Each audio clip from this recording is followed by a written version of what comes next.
Greetings, rats, and welcome to my first tutorial on using Fantasy Grounds to join one of my campaigns. I am, of course, the Rat of Rats Workshop. Well, the first thing we're going to do is we're going to talk about joining the campaign. Pretty simple. All right. I have everything set up on my end. Currently, I have Fantasy Grounds open on this screen right over here. And you'll be able to see and understand all that stuff. I'll be looking left and right, that sort of thing. Well, since I'm already loaded on, and unlike Roll20 where you can get onto the campaign at any time because it's web-based, Fantasy Grounds is hosted on whoever your DM's computer, wherever that's at. So, and then you've got to wait for them to get on, to get logged in, to load up the campaign and that sort of thing. Now they should send you an alias or an IP address that you can plug into Fantasy Grounds. And we're going to start that right now. So the first thing you need to do is come on over to the classroom and get a good look at my desktop. There's my desktop. Okay. Yeah, I know. Star Wars. Yeah.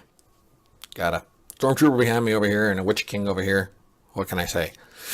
All right. Yes, I do wear these things at Dragon Con from time to time. So first thing you need to do is you've got to load up Fantasy Grounds. You get it on your computer, you load it on up. So we're going to just open up Fantasy Grounds.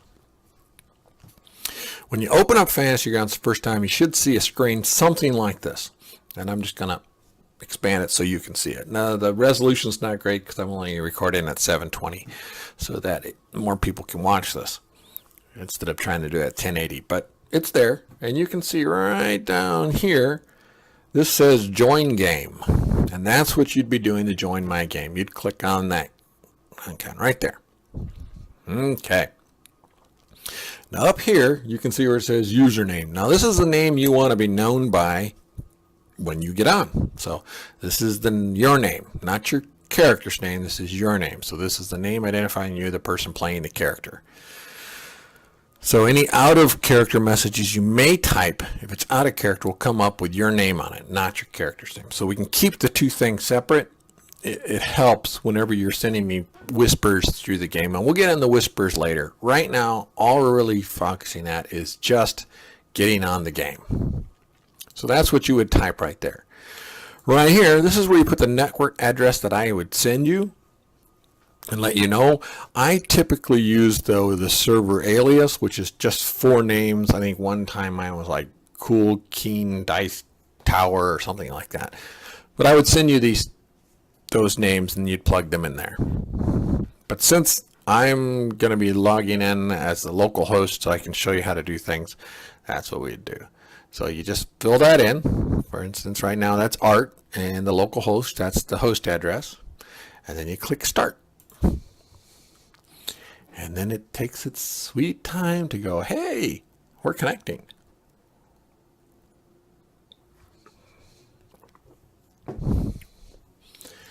Alrighty. Let's see if we can make this really pop up.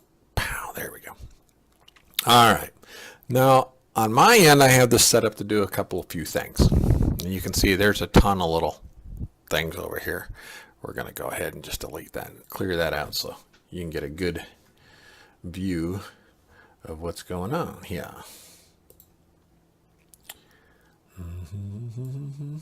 Give me a second.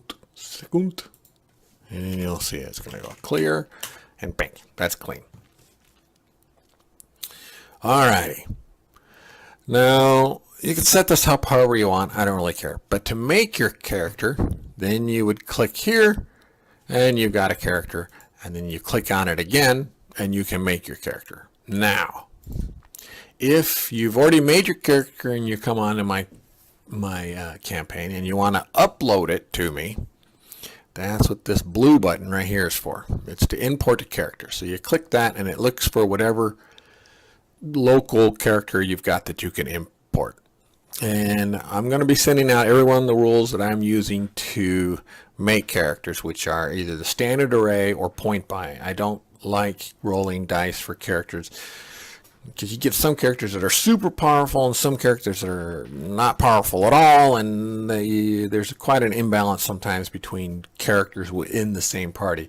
And while that can work, depending on how well you role play, it makes it easier for some people to get overshadowed just because of a random roll of the die. And that's no fun.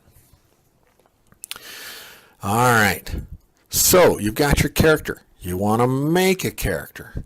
The next thing you need to do is come down into the corner where it says library. Click on the library. You're going to see that there's no modules loaded up yet. You have to load in the modules in order to play in the game and make characters and all that sort of stuff. So click on modules. And since I'm running this on my computer, you're going to see a few things that wouldn't actually be there when you get on. These will all be gone because I'm going to get rid of those. In fact, we're going to pause for just a second while I do that. And come up here and we're going to pause. All right, we're back. Don't ask. I just got done with call. I haven't had any sleep in the last long time. So drinking coffee and trying to do a quick tutorial, which is going to turn out to be crap. But hey, it's my crap and it's my coffee.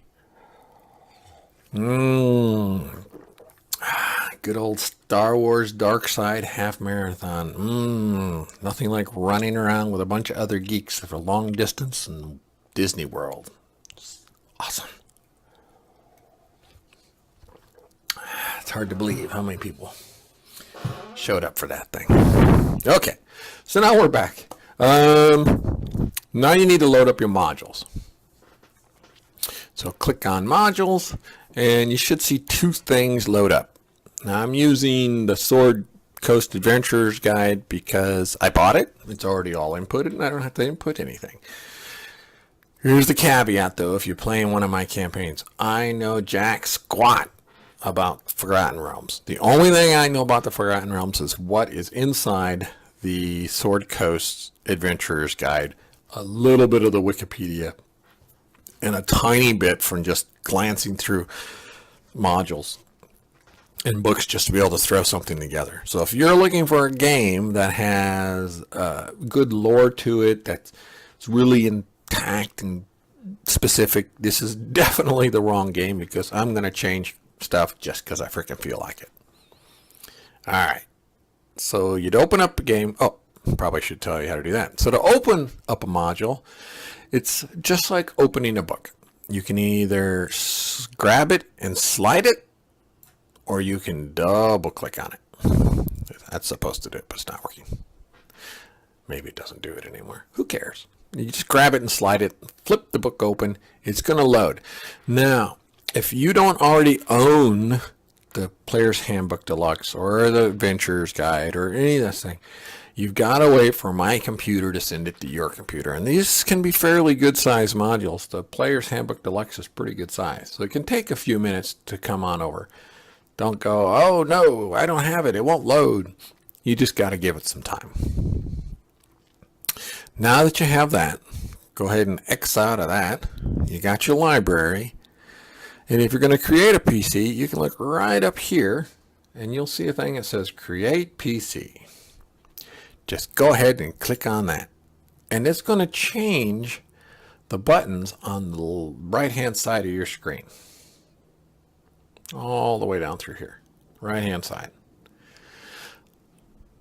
And when you go to play, after you've created your character, you can click on the play up here, and it'll reload all those buttons to be what a player normally needs to play the game. And that's all you normally need. If you're running the game, of course, you can click on GM, and you got all these other tabs that you can do. Or if you're crazy, you can just click all, and you've got so many tabs, it starts to invade into your workspace, but they're all there. So we'll just go with the create. And now you're ready to create your PC. And that'll be another tutorial altogether, because that one's going to take quite some time. That's all it takes to be able to join a game, open the books, open the modules, and have a character and be able to play a character. That's the first step. And that's all there is to it. So that's where we're going to leave off right now. And I'm going to come back later and run through how to make a character. Thank you for coming to class. You've been a good student. And I sound like an idiot, but that's okay. Because my idiot is good. I am the rat of Rat's Workshop. Boom, boom, boom. Thanks for joining.